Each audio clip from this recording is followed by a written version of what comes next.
Rolls-Royce Phantom deslizava pela estrada de terra com uma suavidade que desafiava a realidade ao redor. Dentro da cabine, o mundo era um santuário de luxo silencioso, onde o couro creme e o ar-condicionado gelado criavam uma barreira impenetrável contra o Nordeste brasileiro que ardia lá fora. O sol forte castigava a vegetação seca, transformando a paisagem em um borrão amarelado de poeira e resignação. Para Miguel Lima, aquele cenário era apenas um obstáculo irritante entre o aeroporto e sua próxima reunião de negócios. De repente, o carro freou bruscamente, forçado a parar por um congestionamento inesperado de caminhões e carroças. Pela primeira vez em horas, a bolha de isolamento de Miguel se rompeu. E o som abafado da vida real, dos vendedores gritando e dos motores velhos, infiltrou-se em seu refúgio climatizado, obrigando-o a encarar o mundo que ele pagava caro para ignorar. Atrás do vidro blindado, Miguel, aos 30 anos, era a personificação do sucesso material e do vazio existencial. Seu terno de linho, que custava mais do que as barracas de frutas à beira da estrada valeriam em uma década, estava impecavelmente alinhado, mas seu rosto carregava a máscara de um tédio profundo. Seus olhos, embora inteligentes e afiados para os negócios, não possuíam qualquer calor humano. Ele construiu um império de tecnologia com uma ambição fria e implacável, conquistando tudo o que o dinheiro podia comprar, mas se sentia profundamente sozinho e desconectado de qualquer emoção genuína.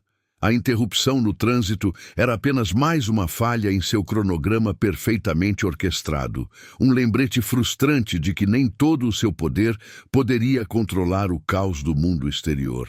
Ele suspirou, um som quase inaudível, e pegou o celular para adiar sua chamada, impaciente. Foi então que ele a viu, uma figura pequena e insistente que se movia entre os carros parados. Uma menina, talvez de uns 6 anos, com os pés descalços cobertos pela poeira avermelhada da estrada. Suas roupas eram gastas e remendadas, mas limpas, e seus cabelos estavam presos de uma forma desajeitada, que revelava um rosto de traços delicados. Em suas mãos, ela carregava um pequeno cacho de bananas, oferecendo-o com uma seriedade que destoava de sua idade. Miguel sentiu uma pontada de irritação. Ele estava prestes a fazer um gesto sutil para que seu motorista a dispensasse, para que aquela imagem de pobreza resiliente não contaminasse mais o seu dia. Era uma cena comum, uma das muitas que ele se acostumou a apagar de sua consciência. A menina se aproximou de sua janela, erguendo o cacho de bananas com um sorriso tímido. No instante em que ela se inclinou, um feixe de luz do sol inclemente atravessou o vidro e atingiu um ponto prateado em seu pescoço. Miguel congelou, o gesto para o motorista morrendo no meio do caminho. Não era uma joia qualquer. Era um pequeno colar de prata, com um medalhão artesanal esculpido em formato de lua crescente. Uma peça única, rústica, que ele reconheceu com uma clareza que o atingiu como um soco no estômago.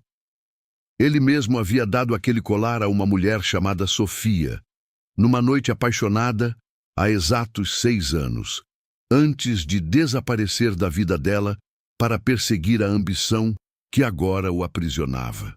A visão daquele objeto, um fantasma de seu passado pendurado no pescoço de uma criança desconhecida, foi um choque elétrico que quebrou sua armadura. O mundo parou. E a única coisa que existia era aquele colar e a pergunta impossível que ele representava. A porta do Rolls-Royce se abriu com um silvo suave, liberando uma lufada de ar frio que se chocou contra a parede de calor e poeira. Miguel saiu do carro, seu terno de linho imediatamente amassando sob a umidade do ar, e pela primeira vez em anos, ele sentiu o chão irregular sob seus sapatos caros. Ignorando o olhar chocado de seu motorista, ele se ajoelhou na altura da menina, o coração martelando contra as costelas. Esse colar... Ele começou, a voz rouca. Onde você conseguiu? Luna, sem medo, apenas sorriu. Foi minha mãe que me deu. O nome dela é Sofia. O nome, pronunciado com a inocência de uma criança, soou como uma sentença para Miguel. A realidade o atingiu com a força de um maremoto, afogando todas as suas defesas. Ele não era mais um CEO controlando seu império.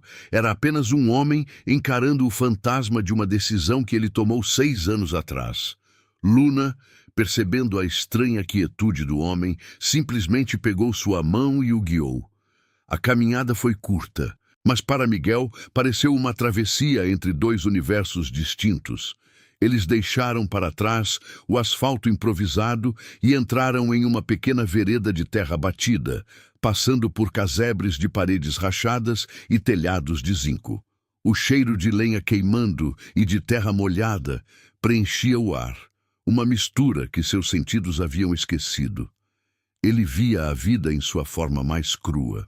Galinhas ciscando livremente, crianças rindo enquanto corriam com um pneu velho, mulheres lavando roupa em tanques comunitários. Cada passo o afastava mais de seu mundo de vidro e aço e o mergulhava mais fundo na consequência viva de seu abandono. Uma consequência que agora segurava sua mão com uma confiança desconcertante, levando-o para o inevitável reencontro. A casa era humilde, mas arrumada.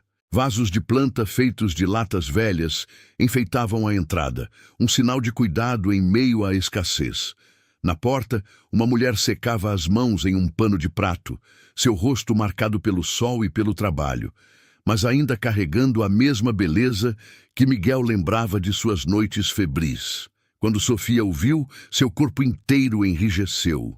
Seus olhos, antes cheios de paixão, agora eram 2 pedras de ressentimento e surpresa. Ela não disse uma palavra, apenas puxou Luna para trás de si, criando uma barreira física e emocional.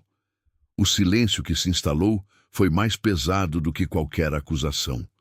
Naquele olhar, Miguel viu o peso dos 6 anos que ele havia ignorado, os aniversários perdidos, as noites de febre, a luta diária pela sobrevivência. Ele era um estranho, um invasor em um mundo que ela construiu sozinha. Ele tentou usar a única ferramenta que conhecia, o dinheiro. Abriu a boca para oferecer ajuda, para prometer uma vida de conforto, para tentar comprar o perdão que sabia não merecer. Mas Sofia o cortou antes que a primeira palavra pudesse sair. Nós não precisamos da sua esmola, disse ela, a voz firme, sem tremer. Por 6 anos, nós sobrevivemos sem você. Eu vendi bananas na estrada, fiz faxina, costurei para fora, mas nunca deixei faltar nada para minha filha. Você não tem o direito de aparecer aqui agora, com seu carro de luxo e sua cara de pena, e achar que pode consertar tudo. O seu mundo não existe aqui, Miguel.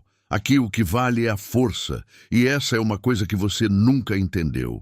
A dignidade dela era uma muralha impenetrável, e pela primeira vez ele se sentiu verdadeiramente pobre. Histórias como a de Sofia nos lembram que a verdadeira força não vem do que temos, mas de quem nos tornamos quando não temos nada.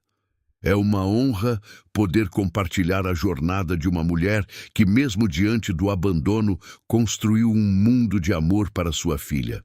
Se a resiliência dela também te tocou, considere se inscrever no canal.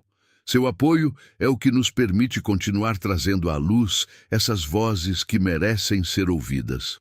A rejeição de Sofia o desarmou completamente. Ele recuou um passo, as palavras dela ecoando em sua mente. De repente, ele não via mais a mulher que amou, mas um espelho de seu próprio pai. Lembrou-se das raras vezes em que seu pai aparecia em casa, sempre com um presente caro para compensar semanas de ausência, tentando comprar o afeto que não sabia como dar.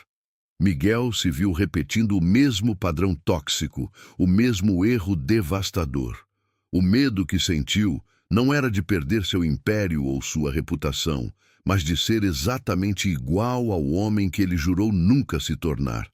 A paternidade, que antes era uma ideia abstrata, Agora o encarava com os olhos de Luna, e o pavor de falhar com ela, como seu pai falhou com ele, era uma agonia física, um nó em sua garganta que o impedia de respirar. Em uma tentativa desajeitada de se conectar, ele se voltou para Luna, que observava tudo com seus grandes olhos curiosos. O que você gostaria de ganhar? Qualquer coisa. Uma boneca, um vestido novo, o que você quiser. Ele esperava um pedido que pudesse ser resolvido com um cartão de crédito, uma transação simples para aliviar sua culpa. Mas a resposta de Luna foi um golpe em sua visão de mundo.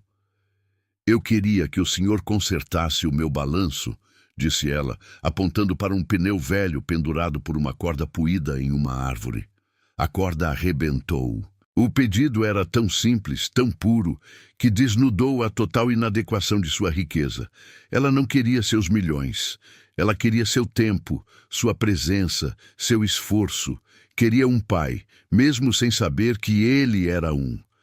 Enquanto ele processava o pedido, seu celular vibrava incessantemente no bolso. Era Isabela, sua noiva, provavelmente impaciente com seu atraso. Eram seus sócios, exigindo respostas sobre a reunião cancelada. O mundo que ele governava estava chamando, exigindo sua atenção, seu comando. Em qualquer outro dia, ele teria atendido, resolvido tudo com algumas ordens curtas e eficientes. Mas naquele momento, o som daquele aparelho parecia vir de outra vida, uma vida distante e sem sentido. Ele o tirou do bolso, olhou para a tela brilhante que exibia o nome de sua noiva e, com um gesto deliberado, desligou o aparelho.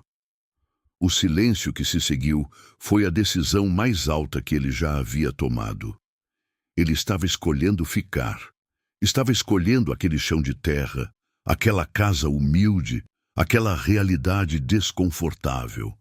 Ele se sentou no chão empoeirado, observando Luna brincar com uma boneca de pano, feita de retalhos coloridos. A menina ninava o brinquedo com uma ternura que parecia muito mais velha que seus 6 anos. Foi então, sob a luz dourada do fim de tarde, que Miguel viu com clareza. Não eram apenas os olhos. Era o jeito que ela inclinava a cabeça, o formato do seu sorriso, um pequeno cacoete que ela fazia com o nariz. Eram todos dele.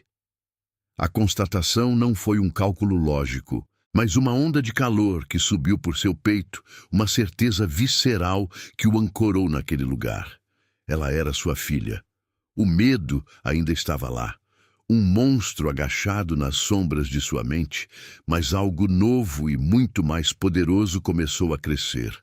Um amor feroz, protetor e incondicional, que ele nunca soube que era capaz de sentir. É nesse exato instante que uma vida pode ser reescrita. O momento em que o coração, antes fechado, se abre para uma verdade maior. Testemunhar essas transformações é o que nos move. E se você deseja continuar acompanhando jornadas de redescoberta como a de Miguel, se inscrever é a maneira mais genuína de nos ajudar a continuar contando essas histórias. A tensão no ar foi quebrada pela voz de Sofia, agora mais suave, tingida de uma vulnerabilidade que ela raramente se permitia. Ela tem asma, disse ela sem rodeios. Não é grave, mas as crises vêm com a poeira e o tempo seco. Os remédios são caros e, às vezes, quando as vendas na estrada são fracas, eu preciso escolher entre a bombinha dela ou a comida na mesa. Não havia acusação em sua voz, apenas o peso exaustivo de uma realidade que ela carregava sozinha. A revelação atingiu Miguel com mais força do que qualquer grito. A imagem de sua filha lutando para respirar por causa de uma quantia que ele gastava em um único jantar de negócios era uma vergonha que queimava sua alma. A vida de Luna não era apenas difícil, era frágil, e sua ausência tinha um custo real e perigoso. Ele se levantou, a decisão finalmente clara em sua mente. Não era sobre um grande gesto, sobre comprar uma casa ou criar um fundo fiduciário. Era sobre algo muito mais fundamental. ele caminhou até Sofia, parando a uma distância respeitosa. Eu não vou a lugar nenhum, disse ele, a voz firme, mas desprovida de qualquer arrogância. Cancelei minha reunião, perdi meu voo. Eu vou ficar. Eu não sei como consertar isso, Sofia. Eu não sei nem por onde começar. Mas eu sei que não posso mais fugir. Ele olhou para Luna, que agora sorria para ele, alheia ao drama dos adultos. Naquele momento, ele não era o bilionário Miguel Lima. Era apenas um homem, aterrorizado e maravilhado, diante da chance de aprender a ser pai. Um dia de cada vez. A visita de Isabela foi como um veneno silencioso derramado sobre a frágil paz que Miguel começava a vislumbrar. Ela chegou não em um Rolls Royce, mas em um sedã preto discreto, uma predadora que sabia como se camuflar. Sua abordagem não foi de confronto, mas de uma cirúrgica crueldade empresarial.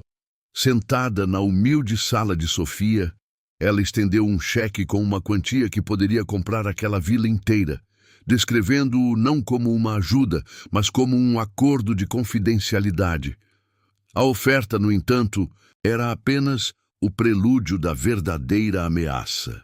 Com uma calma gélida, Isabela detalhou como seus advogados poderiam facilmente pintar Sofia como uma mãe negligente, vivendo em condições insalubres, e como a justiça, quase sempre, favorecia quem tinha mais recursos. A humilhação nas palavras dela foi mais profunda do que a pobreza que Sofia já enfrentara, transformando seu orgulho em um medo paralisante pela segurança de sua filha.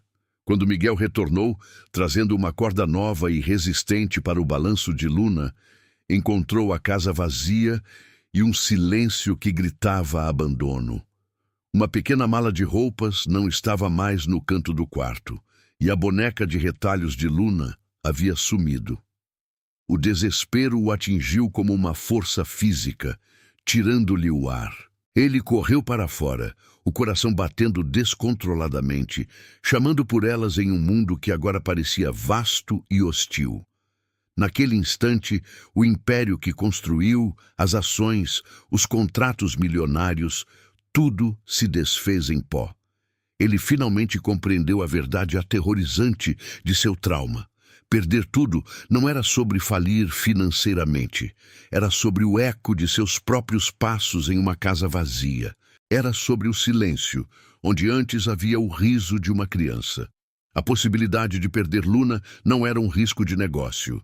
Era a aniquilação de sua alma recém-descoberta. A busca foi um borrão de pânico e adrenalina.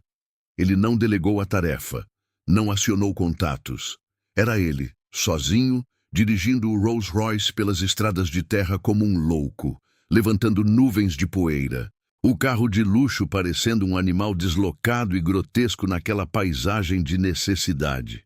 Ele parou em cada ponto de ônibus, em cada vilarejo, mostrando uma foto de Luna que tirara discretamente com o celular. A imagem de sua filha, sorrindo com a boca suja de manga, era sua única bússola. Finalmente, um vendedor de cocadas o apontou na direção da rodoviária da cidade vizinha. Ao chegar, o caos do lugar o assaltou. O cheiro de diesel misturado com fritura, o barulho dos alto-falantes anunciando partidas, a multidão anônima se movendo sem rumo. E então ele as viu, sentadas em um banco de plástico duro, esperando um ônibus que as levaria para sempre. Ele se aproximou devagar, o mundo se fechando ao redor das duas figuras. Sofia o viu primeiro, seu rosto, uma máscara de exaustão e desafio. Mas Miguel mal a notou. Seus olhos estavam fixos em Luna, que o olhava com uma confusão que partiu seu coração. Sem pensar, ele se ajoelhou no chão sujo da rodoviária, ignorando os olhares curiosos, colocando-se no mesmo nível da filha que mal conhecia. Sua voz saiu embargada, despida de qualquer poder ou autoridade. Eu tive medo, disse ele, as lágrimas que segurou por uma vida inteira finalmente escorrendo.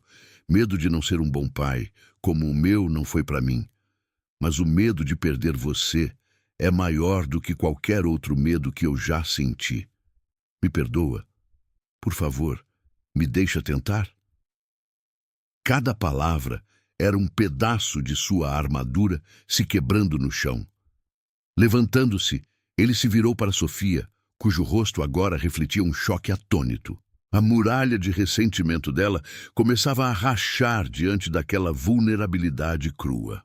Eu não quero comprar o seu perdão, ele continuou, a voz mais firme, mas ainda carregada de emoção. Eu sei que não tenho esse direito, mas eu preciso que você saiba que eu escolho vocês. Eu abro mão de tudo, do noivado, da minha reputação, se precisar, até da empresa. Nada disso importa mais. A única coisa que importa é ter a chance de consertar o balanço da minha filha e vê-la sorrir de novo. Por favor, Sofia, me dê essa chance. O barulho da rodoviária pareceu desaparecer, e no silêncio que se criou entre os três, uma nova história, frágil e incerta, esperava para começar. A viagem de volta da rodoviária foi feita em um silêncio denso, mas não mais hostil. Era um silêncio de trégua, de possibilidades incertas flutuando no ar condicionado do Rolls-Royce, que agora parecia menos uma fortaleza e mais um casulo frágil para aquela nova e improvisada família. Assim que chegaram de volta ao pequeno vilarejo, a primeira atitude de Miguel foi sentar-se na varanda de Sofia, o celular na mão, e fazer a ligação que selaria seu passado. A conversa com Isabela foi curta, precisa e desprovida de emoção. Ele não deu desculpas, apenas comunicou sua decisão irrevogável. Ao desligar, sentiu um peso colossal deixar seus ombros, substituído por outro, muito mais assustador, mas infinitamente mais significativo. Ele olhou para Luna, que o observava com curiosidade, e soube que sua vida de transações havia terminado. A partir daquele momento, cada ação sua seria um investimento de alma, sem garantias de retorno, movido apenas pela esperança de ser digno daquela pequena mão que agora se estendia para a sua. Os meses que se seguiram foram uma aula de humildade. Miguel não tentou tirá-las daquela realidade, mas mergulhou nela. Ele trocou seu apartamento de luxo na capital por uma casa simples alugada na cidade mais próxima, uma que tinha um quintal grande o suficiente para Luna correr. Aprendeu a trocar o pneu furado do carro popular que comprou, a negociar preços na feira local e a entender os horários dos remédios para a asma de sua filha. A empresa, antes o centro de seu universo, tornou-se secundária, gerenciada por videochamadas e viagens esporádicas. A maior parte de sua energia era dedicada a construir pontes com Sofia, uma estrutura delicada, feita de respeito mútuo e conversas cautelosas durante o jantar. Ele não tentava reconquistar um amor perdido, mas construir uma parceria sólida, provando com ações diárias e não com promessas vazias que sua presença era para sempre. Ele estava aprendendo a linguagem do cuidado, uma que seu pai nunca lhe ensinou. A transformação de Miguel culminou em um ato que redefiniu completamente seu legado. Ele não apenas assumiu publicamente a paternidade de Luna, enfrentando o furacão midiático com uma calma que surpreendeu a todos, mas usou a atenção para um propósito maior. Ele liquidou uma parte significativa de suas ações e criou a Fundação Lua Sofia, uma organização dedicada a fornecer apoio jurídico, médico e educacional para mães solo e crianças em situação de vulnerabilidade no Nordeste. No dia da inauguração, em um prédio simples, mas cheio de esperança, ele não estava de terno. Vestia uma camisa comum, com Luna em seus ombros e Sofia ao seu lado, não como uma esposa troféu, mas como cofundadora e a verdadeira inspiração por trás de tudo. Ele percebeu que seu maior ativo nunca foram os algoritmos ou os contratos, mas sim a capacidade de transformar sua maior falha na maior força de sua vida. A cena final de sua antiga vida era a de um homem sozinho em uma caixa de metal, isolado do mundo. A cena que definia sua nova vida era muito diferente. Em uma tarde ensolarada, no quintal de sua nova casa, Miguel empurrava Luna no balanço que ele mesmo construiu. A corda nova e forte, aguentando o peso de risadas que ecoavam pelo ar. Sofia os observava da varanda, um sorriso sereno no rosto, uma paz conquistada a duras penas.